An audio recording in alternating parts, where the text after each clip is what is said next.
പട്ടം കോളനിയിലെ ഏറ്റവും വലിയ കമ്മ്യൂണിറ്റി ഹാൾ യാഥാർത്ഥ്യമാക്കി പാമ്പാടംപാറ ഗ്രാമപഞ്ചായത്ത്. ജില്ലാ പഞ്ചായത്തിന്റെ സഹായത്തോടെ 22 ലക്ഷം രൂപ ചിലവിലാണ് ആധുനിക സജ്ജീകരണങ്ങളോടെ തേർഡ് ക്യാമ്പിൽ കമ്മ്യൂണിറ്റി ഹാൾ യാഥാർത്ഥ്യമാക്കിയത്. 15 വർഷം മുമ്പാണ് ഈ കമ്മ്യൂണിറ്റി ഹാൾ നിർമ്മിച്ചത്. എന്നാൽ യാതൊരുവിധ സൗകര്യങ്ങളുമില്ലാത്ത അവസ്ഥയായിരുന്നു. വൈദ്യുതി പോലും ഇല്ലായിരുന്നു. ഇതിനെ തുടർന്നാണ് ഗ്രാമപഞ്ചായത്ത് പ്രതിനിധികൾ ജില്ലാ പഞ്ചായത്ത് അംഗം ജിജി കെ ഫിലിപ്പിനെ സമീപിക്കുകയും 2 ഘട്ടമായി 22 ലക്ഷം രൂപ അനുവദിക്കുകയും ചെയ്തത്. 500 പേർക്ക് അകത്തും 100 പേർക്ക് പുറത്തും ഇരിക്കാവുന്ന തരത്തിലാണ് കമ്മ്യൂണിറ്റി ഹാൾ നിർമ്മിച്ചിട്ടുള്ളത്.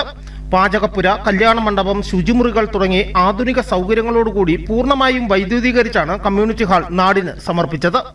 ഗ്രാമപഞ്ചായത്ത് പ്രസിഡന്റ് ജോസ് തെക്കേക്കൂറ്റ് കമ്മ്യൂണിറ്റി ഹാളിന്റെ ഉദ്ഘാടനം നിർവഹിച്ചു.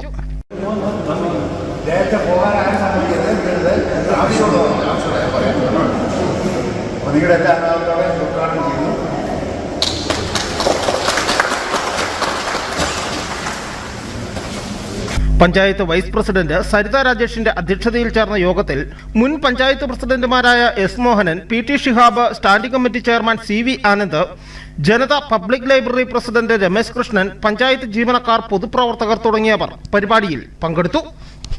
News bureau, Udumbanchola.